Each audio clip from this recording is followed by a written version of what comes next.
What's up, YouTube? Welcome back. Revolver time again. Big revolvers. 44 Magnum, model 69 Combat Magnum actually, and then a 454 Casull being shot out of the Smith and Wesson 460 Magnum. But we're testing ammo performance today, and we're going to test some pretty good looking ammo. What we have here today is some Hornady Handgun Hunter in 44 and in 454 Casull. Both of these are a monoflex 200 grain bullet.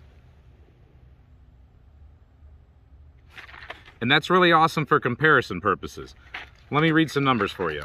So the 44 Magnum traveling out of the muzzle with a 200 grain projectile is going 1,475 feet per second, supposedly.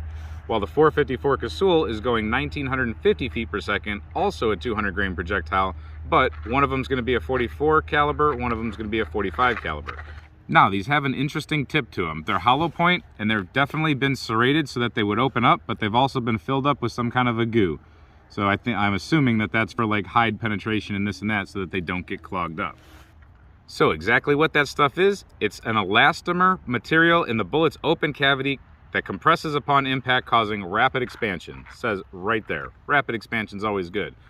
But the other thing that's interesting about this round is this is a solid copper round. This is a tough copper alloy that delivers deep penetration while retaining 95% of its weight for maximum impact. That's what the box says. And it says right here, California certified non-lead bullets. And there's a little California symbol on there. So anybody hunting in California with handguns, hey, this is a good option for you. Or anybody that just doesn't want lead in their meat. I personally have had some shots where the lead is dispersed and ruined a lot of meat because I don't want to chew it up and spit it out or swallow it. So I prefer solid copper for hunting personally.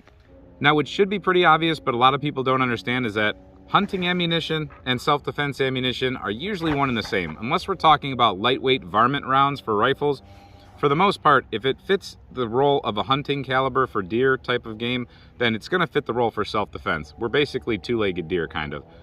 Deer are actually a little bit tougher, so if it can knock down a deer, I would say it definitely can smoke one of us sissy humans usually. Right? Yeah.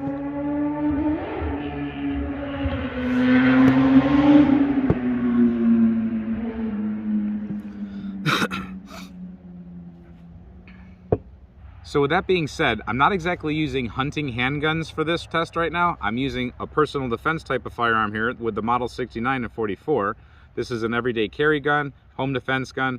It's not going to be legal in most states. If any, I'm not sure, because it has a 2-inch barrel. I'm not sure. Maybe some states do allow that with handguns. The other firearm, the 460 Magnum, again, only has a 2.5-inch barrel. This is the Performance Center model. It's kind of for fun. It could be for bear protection, things like that. It's not necessarily made to go hunting, I don't think. If any of you are in a state that allows these short barrels for hunting, let us know in the comments, because that would be pretty cool. So hopefully in the future soon, I can get my hands on some longer barrel lengths for both of these calibers, and I can bring you that test, but for now, this should suffice. All right, Hornady Handgun Hunter, 200 grain bullet, traveling at an advertised velocity of 1475. We're 30 feet off that target, or 10 yards. It's a B8 target. At 25 feet off me is the chronograph. So we're gonna get group and chronograph at the same time. 5-shot group, let's see how we do. This would be a good self-defense distance. It could be a good hunting distance, depending on how sneaky you are.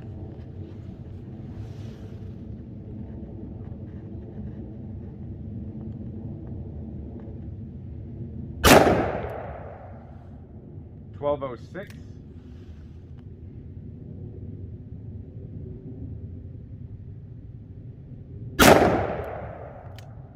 1168.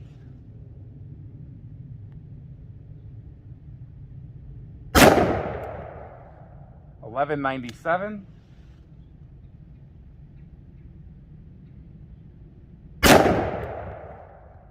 1202.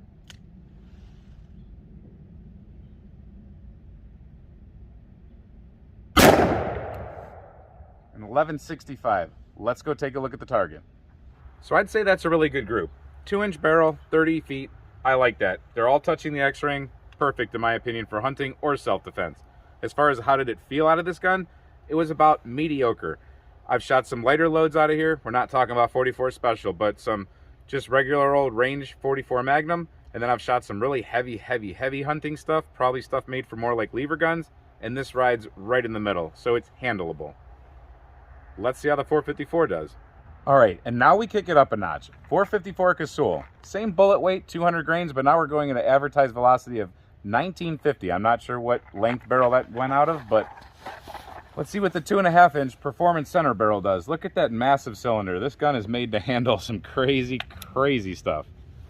So this is going to be a little bit hotter than the last one.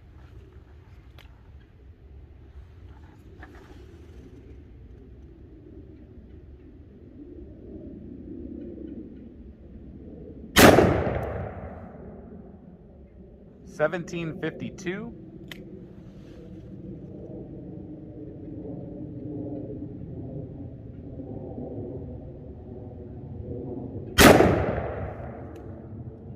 We got an air. I shot a little low. I think I had a little flinch there.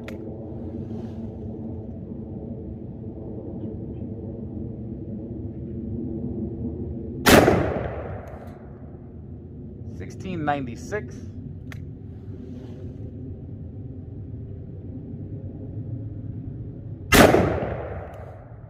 $17.64.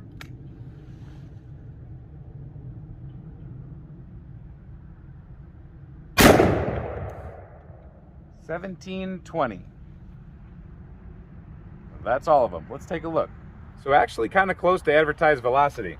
Now this handgun itself never exactly shoots point of aim, point of impact. I did change the front sights, but I think I have to change them out to something even different because I like to shoot this type of distance with it. However, the grouping is pretty good. There's 1, 2, 3, 4, 5. Now it was low enough where we're lucky the chronograph even survived that, but that's a good group. I'd say it's almost as close as the 44, but keep in mind, I did pull this one down knowingly. I flinched on this one. So if I didn't flinch, I'd say it'd be just as good as the 44. And heck yeah, I'm gonna flinch. That's a 454. Gel test time. We've seen that they're speedy. We've seen that they're accurate. Now let's see how much destruction we can make with them. Where I got that chronograph and the gel pretty much both 15 feet away from us. Let's see what we can do.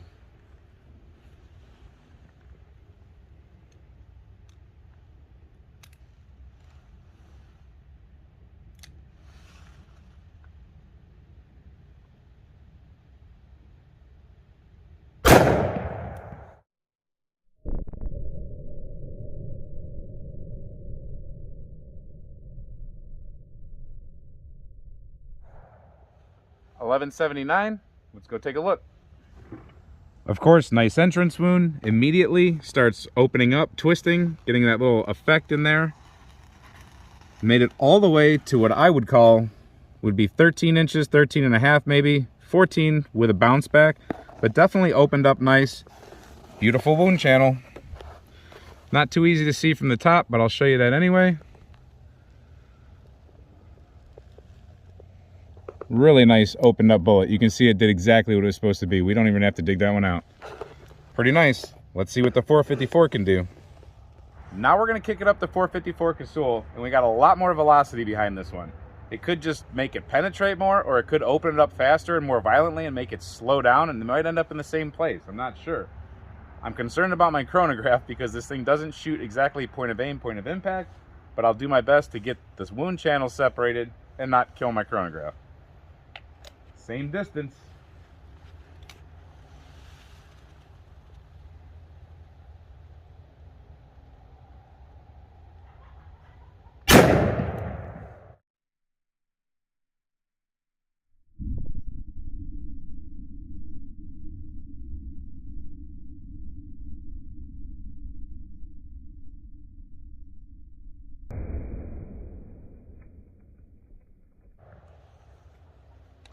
I think we got what we wanted.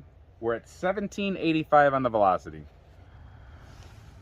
There's that entrance wound, and I can tell you right now, that is more violent for sure. Step that back. Much more destruction there. Permanent wound cavity. Moving along. There's where the wound cavity starts to settle down and goes more to just a piercing motion, but we have surpassed the 44 by far. We ripped the tape off the table, but that's 20 inches right there at the end of that gel block. We've gone through that and we ended up right here at about 22 and a half inches. It's down there in the catcher block, the crappy block, and I can see that it opened up. Let me dig it out for you. There you go, folks. There's the 44 we pulled out. Beautiful opening up star there. Did a lot of damage on its way through. And there's the 454 Casull that was traveling a lot faster. Moved back the pedals a lot more. Punched a lot deeper. This one did slow it down. And this one did, when it opened up like that, creates more of an almost full metal jacket effect. So, pretty cool. Beautiful looking solid copper projectiles. So wowzers, pretty impressive out of both of these, whether it's the 44 or the 454. I call that a job getter doner right there. I think you could take a deer and I think you could use that as home defense, self-defense, whatever. And a little bit more barrel length would not hurt in either one of these calibers. I think the 44 Magnum, personally, I think would be a great defensive round actually, because it doesn't seem to have too much over penetration, if you think over penetration is actually a problem or not. But it seems to do the damage it needs to do within that parameter without going too deep. And it's going to pack a wallop. It's 200 grains out of a 44. It's going to do its job. Now, on the other cool side is that if you own one of those 460 Magnums, you can load it with that 454 Casull, and that would actually be a decent home defense round also. That's not a gun you're going to lug around with you all day, most of us. I know maybe some of you are Sasquatches and can do it, but I couldn't. That gun right there, though, is now manageable with that 454 where, you know, leave it loaded for whatever, bear attack or human attack, cabin gun, whatever. A lot of people can use that and you don't necessarily have to load all the way up to 460. Let me know in the comments what you think about this test specifically. I think it was pretty informative. And again, let me know if you can use short barrels like this to hunt wherever you are. If anything else, we know that they will perform out of longer barrels. I think it's a good hunting cartridge and again, a self-defense cartridge. I hope you like this video. I hope you like these types of videos. If you do, go ahead and hit subscribe. In the meantime, till we see you next time, stay safe, have fun, and keep shooting. Especially big bore revolvers.